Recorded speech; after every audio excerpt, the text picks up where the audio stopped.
Welcome back to another episode of Minute Mental, ladies and gentlemen. We are live and in action. It's been a minute, man, but I obviously been going through a lot, if you don't know. But we'll get into the whole spill, but I'm just happy to be back. Shout out to the YouTube family checking in on Minute Mental podcast on YouTube. Shout out to the Spotify fam, the Apple fam, everybody that's tuning in right now. I appreciate every single one of you guys. But yeah, I've been down for a minute, not even just with the health issues, but the podcast in general, because of course I have a dog that likes to chew up things, and she chewed up my last microphone, so I'm on a new one. And yeah, man, I'm just happy to be back and be able to sit here and kind of talk to you guys, because it has definitely been an interesting month and a half. But again, we're just blessed to be here. But I'm gonna kind of jump into everything. So for those of you who don't know, who are probably just listening or watching, again, shout out to that YouTube family kinfolk. But if you don't know, I actually got really, really sick back in June. And it definitely took a toll on just, everything about me, my identity, and just, who I was and who I was day to day. It kind of made me change and have to pretty much rearrange everything that I do on a day-to-day basis. So again, I'm gonna just run through the story really quick, because I've told the story like a bunch of times now, and I'm sure people are tired of hearing about it. But long story short, I got a bacteria infection in my bloodstream, which then spread to my knee, and it spread to a mitral valve, which is around the heart. So again, I had to have knee surgery, and there's a very strong possibility that I'm gonna have heart surgery. Now, I just said a mouthful. I just said a lot, because that's a lot to take in for somebody who doesn't know at all what is going on. So again, I'm just happy to be here. I kind of want to go back and talk about why mental health, especially in this kind of predicament, was so important to me, and where I went wrong, obviously. So, obviously I was in the hospital, and I'm hearing all of this news like on a back-to-back basis. Like, one day is I got a bacteria infection. The next day it spread to my knee. Another day I'm having knee surgery. I first heard about heart surgery when I was in the hospital back in June. So there was a lot of information that I was dealing with and internalizing very quickly. So here's where like that pride thing as a man kind of jumps in. So as I'm hearing this information, I'm trying to be, I'm trying to be strong. I'm trying to, I'm trying to hold it together, but knowing that while hearing all of this information compared with, what I do on a day-to-day basis, my life may change forever. There's so many things that are going through my mind that I didn't really process the emotions how I probably should have. And it led to a very, very emotional moment when, it's just me in the hospital, and I'm sitting there with my brother, and I just break out in tears. Like I just literally just kind of and it kind of came out of nowhere. It even caught me off guard and caught my brother off guard, but it just happened. Like I just was sitting there thinking about everything that I was going through, the heart surgery and how that could affect my life. I'm literally laying in the bed recovering with a knee surgery. I can't bend it, can barely get up, can't walk, can't shower, can't do anything. All of these things, combined with, I was going out having fun with my friends. I was doing all of this content. I had so many brand deals kind of lined up. So all of these things are going through my head like, damn, I could lose this shit. Like, what am I going to do? Blah, blah, blah. And it just kind of hit me to the point where I just snapped. Like everything just kind of just snuck up on me and just kind of fucked me up. Like it really, really, really kind of took a toll then. And, I had to sit there and remind myself that, everything happens for a reason, obviously. And, there's always like this silver lining in these gray clouds. So, after that moment, I had to really sit and think like, I need to be more honest with myself and the people around me. That's the only way we're going to get through this as a team. And again, when I posted the YouTube video, I just kind of want to touch on this a little bit. Everybody, or some people keep asking, like, and it's really just nosy people. I already know what they're getting at, but they keep saying, why does he say we? Why do he keep saying we going through this? Why do he keep saying we're struggling, or blah, blah, blah, right? And I say that because when I say there was a team, a unit around me going through this, like we're all experiencing these emotions. We're all sitting here taking this in. It's affecting all of us, my brother, you know what I'm saying, my friends, everybody, you know what I'm saying? So when I say we, that's what I mean. Like, this don't just affect me. It affects me, obviously, in the most crucial way. But I have friends who are so used to just me getting up and come playing football. I have family who's so used to me showing up to the cookouts and everything. You know, I have all of these different things that this doesn't just affect me. It's going to affect them. They're going to start seeing me a lot less. You know, they're going to see me in a different light where, you know, I'm limping still to this day. You know, so this affects, of course, my mom. You know what I mean? So it affects so many people around me that it is a we thing. Like, I can't get through this by myself. So obviously I need that team around me. But let's go back to the story. So in the hospital, I really had to learn that I was going to have to be honest with myself and the people around me, because I have started to realize that I was trying to just do it all by myself, kind of internalizing the information by myself, not showing no emotion, trying to be like this strong person and blah, blah, blah, when that wasn't really a thing that I had to do. I didn't have to be strong. Like, this is information and things that can just mess anybody up, and I'm no exception, but I tried to be that exception. And again, when those emotions and everything just kind of broke through me, it was an overwhelming amount of emotion that just kind of came pouring out. And you know, I had to like really sit and like talk to myself, talk to my brother, talk to my friends about what was really going on with me. Like, you know, man, I'm scared.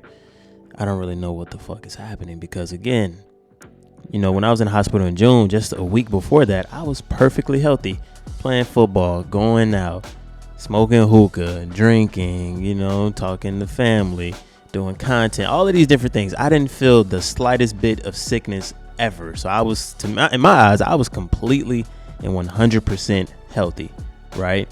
So for that was like a moment that everything just kind of hit the fan. Like, what the fuck is happening? Like, why me? Like, why do I have to go through this? What is going on? Like, what did I do to deserve this?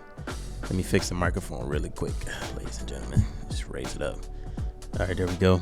But I really was just puzzled, and it just really fucked me up, because I felt like, you know how you go through those moments where sometimes you just really feel like life isn't fair. And that's how I felt. I was like, man, this shit ain't fair. Like, why me? Like, what did I do? Like, I just been minding my business. I've been staying in my lane, doing everything right, staying out of drama, doing my content, you know what I'm saying, checking in with friends, like doing everything that I felt like I was good. Like, I was happy 100% where I was at. And this just kind of like threw a curveball at me. And to this day, I'm still kind of puzzled about it. But I'm getting off topic there. I'm kind of ranting now, because I'm just, I don't know how to feel. But again, you know, I was talking to my friends and family, and they were just telling me like, look, man, they told me, you know, it's okay to feel how you feel. Like, this is something that not a lot of people go through. Like, this is something rare, of course. So it's okay to just not be strong in this particular case. Like, you know, we're all around you. We're with you.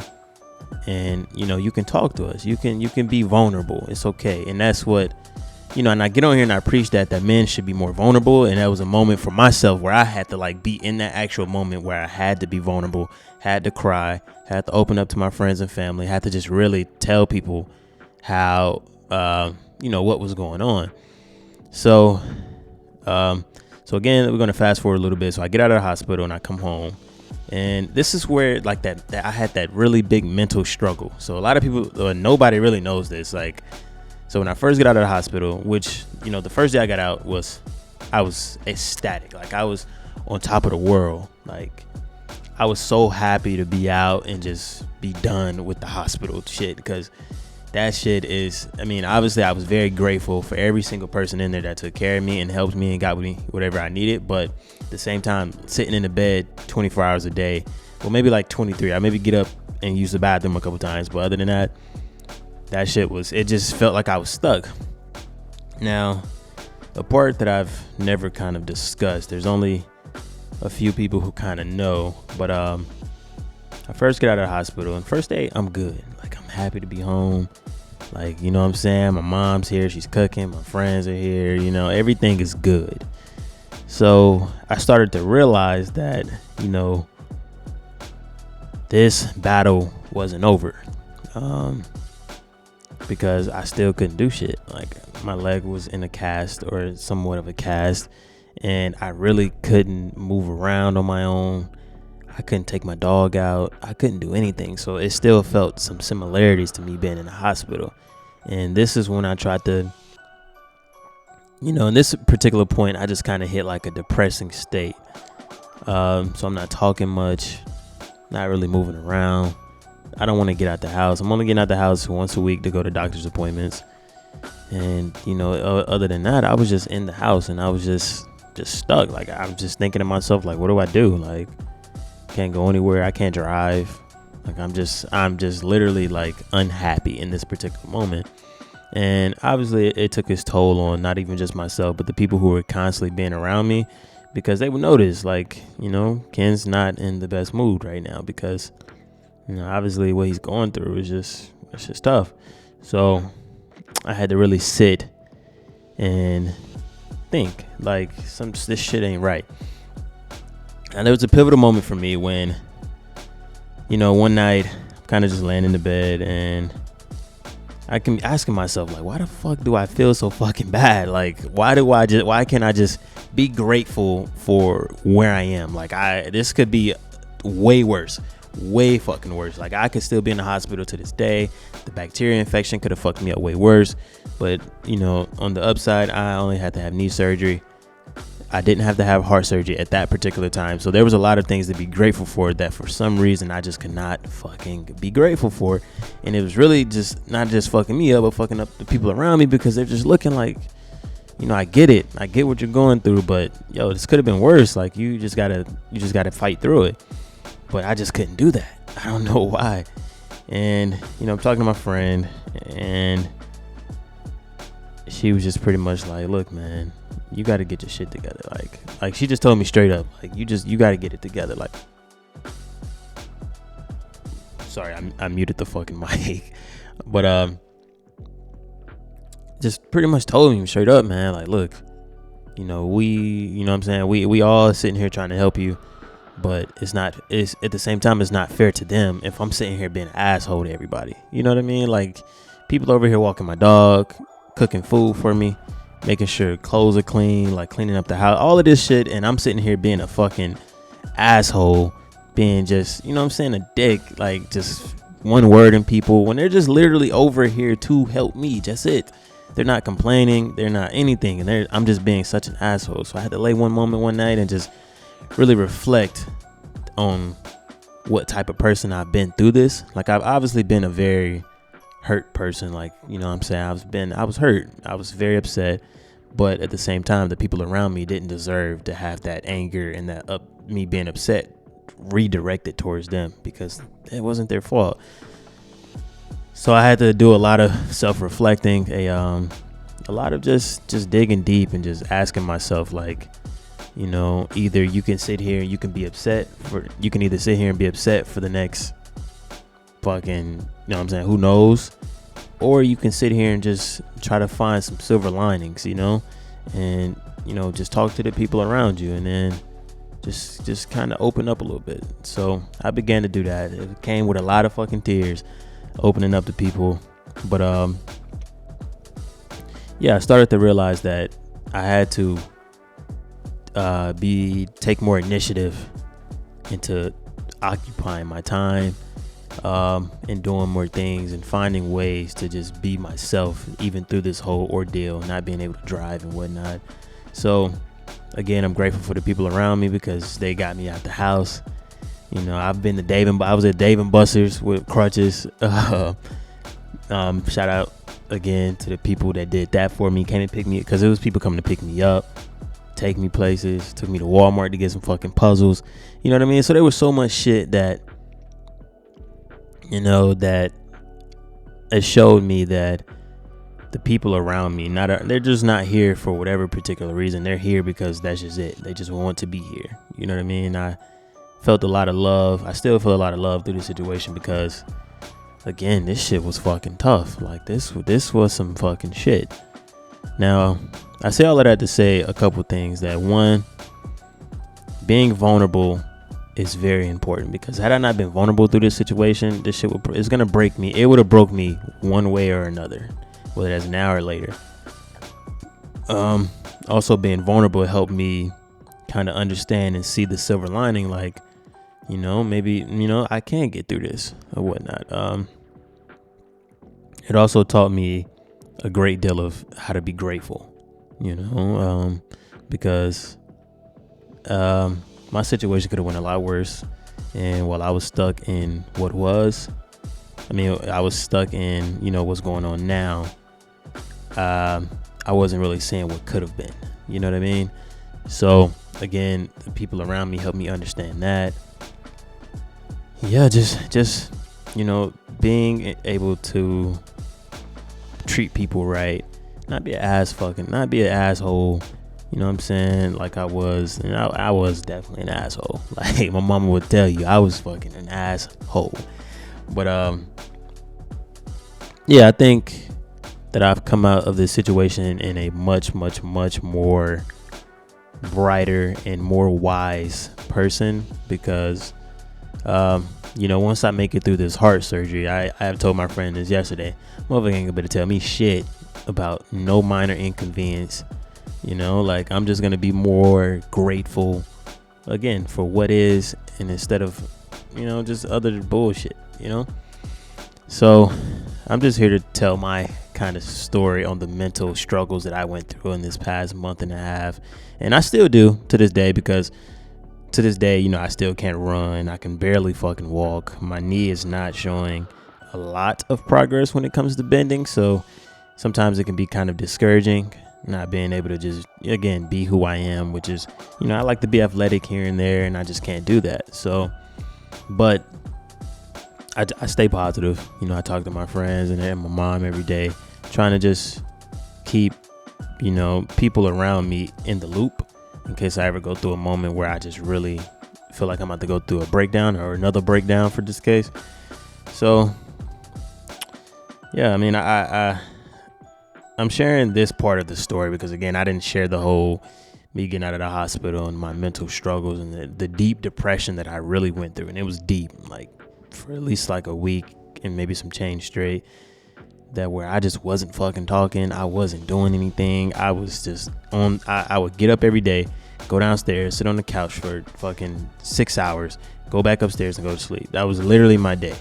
I wasn't doing anything. I wasn't going anywhere. I didn't want to go anywhere. People would always ask me like, hey, let's get out the house a little bit. Let's go here. Let's go here. Let's go here. And I was always like, nah, man, I'm good. Like, fuck it. Yeah. Now, again, that was just me not feeling like myself because I couldn't walk.